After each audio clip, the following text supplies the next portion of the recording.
नमस्ते यहाँहरु सबैजनालाई स्वागत छ हाम्रो च्यानलमा। तपाईहरु सबैजना सन्चै हुनुहुन्छ होला। तपाईहरुले पनि तपाईहरुको समय अनुसार खाजा अथवा खाना के खाइसक्नु भयो होला है। तर हाम्रो चाहिँ खाजा खाने बेला भएको छ अनि हामी आज खाजामा चाहिँ सेलरोटी खानु गइरहेछौं। अघि मैले बिहान उठ्ने बित्तिकै सेलरोटी पोलेको थिएँ अनि अब त्यही सेलरोटी खाने हामी अब यहाँ हेर्नुस् त। मसँग के छ भन्दाखेरि सेलरोटी, त्यसपछि गएर आलु, अनि त्यसपछि गएर मस्यौराको छोइला, अनि त्यसपछि गएर यो चाहिँ काँक्रा अनि गाजर र आलुको अचार। हेर्नुस् त मिठो मिठो देखेको छ कि छैन? हो अनि हामीसँग चाहिँ छ नेपाली पकाएको चिया। एकदम तातो छ है। तातो छ। ल सुरु गरौँ है त ल। चियर्स ल।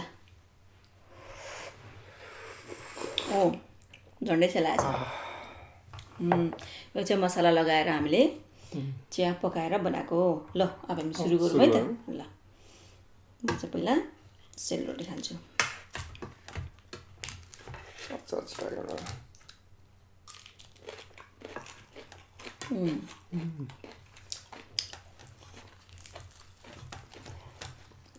मलाई यो सेलरोटीहरू खायो भने दसैँ तिहारको जस्तै याद आउँछ खालि।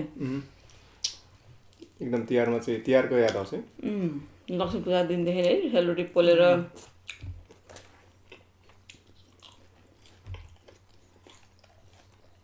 सेलरोटी चाहिँ त्यो पोलेको दिन अनि भोलिपल्ट बासी नै एकदम मिठो हुन्छ है। बासी जति बासी त्यति मिठो है। चियासँग एकदम मिठो। नेपालमा क्या त्यो नेपालमा नै हामी त्यो सेलरोटी पोलिसकेपछि तिहारतिर हुन्छ नि अनि भोलिपल्ट त्यो तिहार सकेपछि चियासँग हामी सेलरोटी खान्छ नि अनि राष्ट्रिय खाजा हुन्छ नि। सबैकोमा एक महिना जस्तो त खाएकै हुन्छ नि। कति धेरै हुन्छ नि। सेलरोटी चाहिँ के अरे यो घरमा केही कार्यक्रमहरू भयो भने है पूजा पाठ जे लगाए पनि सेलरोटीहरू चाहिँ घरमा बन्ने गर्छ। तर आज चाहिँ मलाई सेलरोटी खानु मन थियो त्यही भएर चाहिँ बनाएको। कस्तो भएछ त छैन।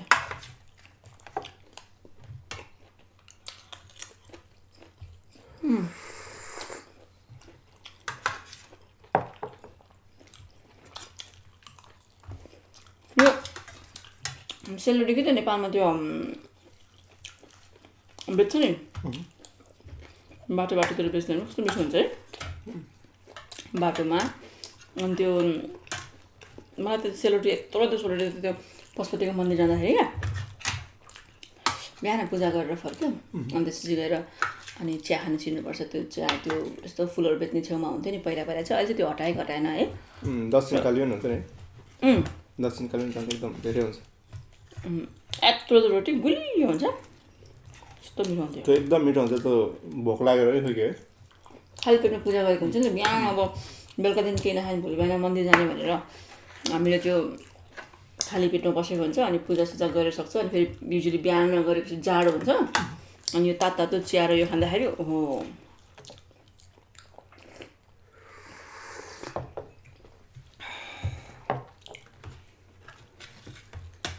छोइलासँग खाइदिनु पर्छ। यो चाहिँ कलेजको क्यान्टिनहरूतिर हुन्छ नि। तर रोटीहरूसँग चाहिँ क्यान्टिनहरूतिर चाहिँ आलु हुन्छ अनि त्यसले गर्दा चना हुन्छ नि। चनासँग बिहान है म चाहिँ अलिकति फरक खालको बनाएको। छोलासँग आलुसँग अनि अचारसँग। रोटी मजा भएछ बढी।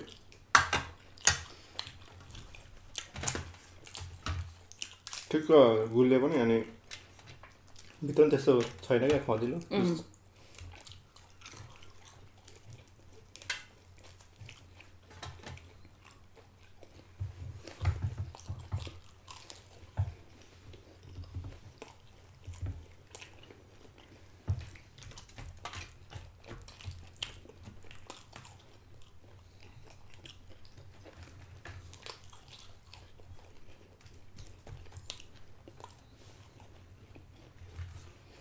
ल हेर्नुहोस् त आधी सकिसक्यो मेरो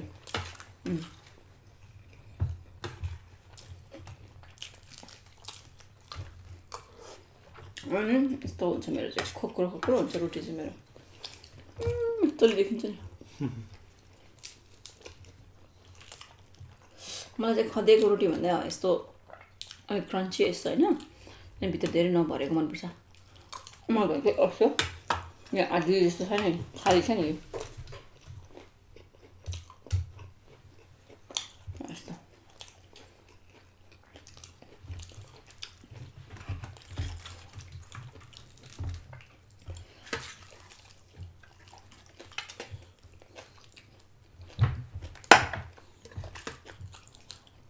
नेपालतिर पूजामा खाएको जस्तो लाग्छ सबै भेजिटेरियन रहेछ नि त सबै लास्टमा उलाउँदैन नि हाम्रो मान्छे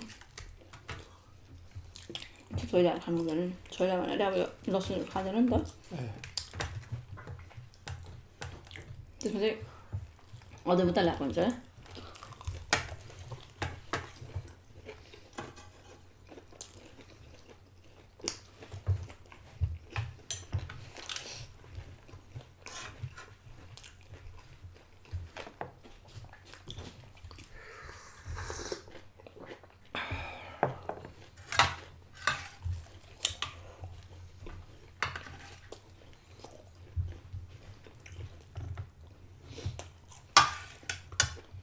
म फर्स्ट लाग्छ अब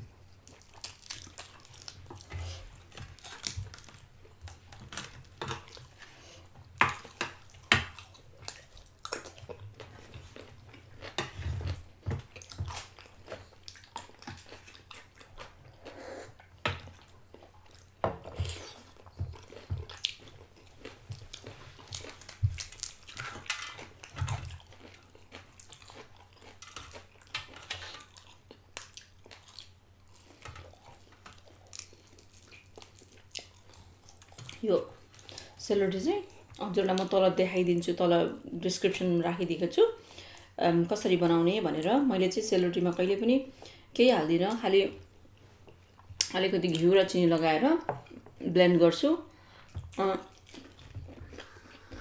अनि पोल्छु हजुरहरू त्यो भिडियो हेर्नु होला अनि मिठो मिठो सेल बनाउनु होला अप्सनल अब हजुरहरूलाई के हाल्न मनपर्छ जस्तै अब त्यो कालिम्पोङहरू हुन्छ नि त्यो हाल्दा हुन्छ तर मलाई चाहिँ हातले पोल्छ है हातले पोलेको मजा लाग्छ किनभने मैले चाहिँ पहिला पहिला त्यो डाडुले पोल्थेँ होइन अनि डाडुले पोल्दाखेरि चाहिँ ठुल्ठुलो चाहिँ हुन्थ्यो तर एकदमै त्यो भित्र एकदम खदेको हुन्थ्यो क्या अनि त्यो बाक्लो हुन्छ अनि पछि भोलिपल्ट साह्रो हुन्छ क्या त्यही भएर म चाहिँ हातले नै बनाउँछु हातले हाल्छु म चाहिँ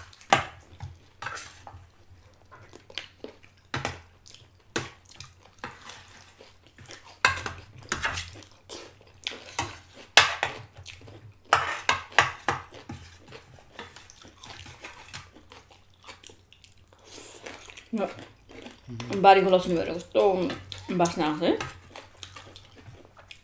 अचार खाने बित्तिकै तातो हुनु थाल्यो फेस है रातो रातो भयो क्या नुन फेस हो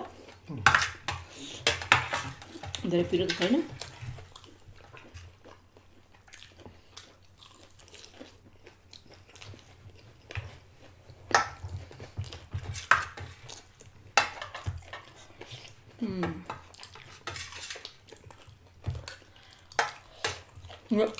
मसला पनि मैले लिङ्क तल हालिदिनु पऱ्यो है पहिला बनाइसकेको छ नि त्यो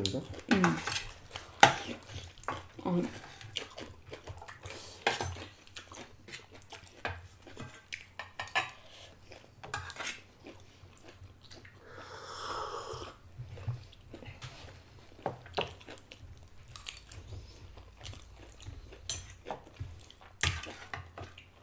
यो आलु चाहिँ मैले एकदम सुक्खा जिरा र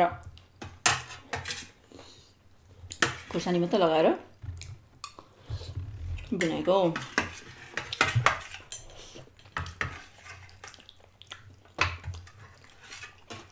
अघि तिमी फर्स्ट भने होइन सक्यो म फर्स्ट लाग्छ झेली गरेँ क्या मजा भोक लाग्ने गाउँ पिगाउँ खाएपछि सकियो अझै सेल खाने सेल लाने अहिले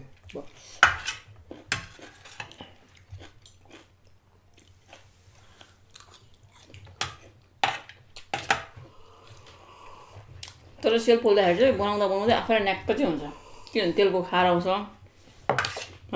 त्यो पोलेको चाहिँ खानै गाह्रो हुन्छ नि त्यो बास्नाले अवैसाय हुन्छ है एकदम त्यो खार आउँछ क्या त्यो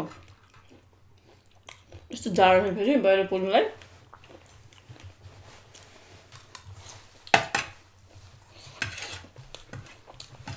यो अदुवाहरूको लसुन यस्तो पिरो यो खै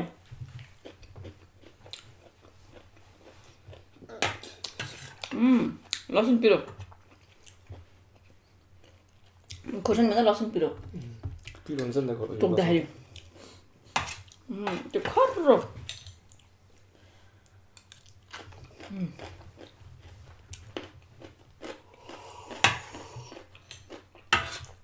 कटिङ चाय पनि सक्यो मसला चिया कटिङ चाय भने कत्रो हुन्छ यत्रो हुन्छ कत्रो हुन्छ थोरै हुन्छ यो भन्दा बुझ्यो यत्रो थोरै हुन्छ ग्लास यस्तो हुन्छ अलिकति इन्डियामा त कटिङ चिया हुन्छ यसको आधी हुन्छ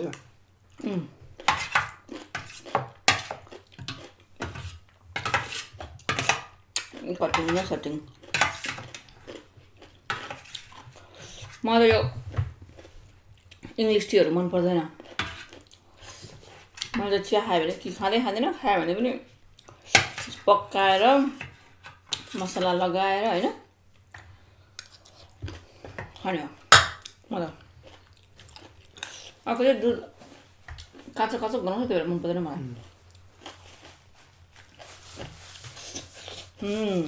हामीले सक्यौँ खाएर ए अझै चिया आइछ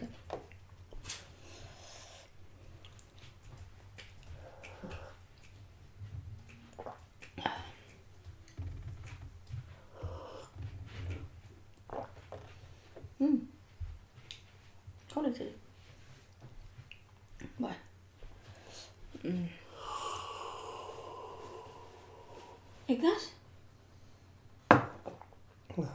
खाने होइन सकिने थियो ल हेर्नुहोस् त हामीले खाइसक्यौँ मैले त सबै सकिसकेँ मैले सकिने चाहिँ खोर्सानी सकिने होइन अलिकति यो पत्ताहरू त मैले पनि खाइनँ यो लसुनको पत्ता पनि पिरो लाग्यो पिरो नाक यस्तो पर्र पऱ्यो हस् त हामीले आज खाइसक्यौँ सेलरोटी र यो चिया हामीले नेपालको जस्तै गरेर खायौँ हाम्रो आज छुट्टी थियो अनि त्यही भएर आज चाहिँ मजाले सेलरोटी पकाएर चियासँग खायौँ अब हजुरहरू पनि यसरी नै मिठो मिठो खानुहोला घरमा रमाइलो गरेर बस्नुहोला सबै परिवारसँग यति भन्दै आज हामी बिदा लिन्छौँ अनि हाम्रो भिडियो लाइक गर्नुहोला अनि केही हजुरहरूलाई सल्लाह सुझाव छ भने कमेन्ट गरिदिनु होला अनि नयाँ हुनुहुन्छ भनेदेखि सब्सक्राइब पनि गरिदिनु होला हस् त हामी जान्छौँ बाई बाई नमस्ते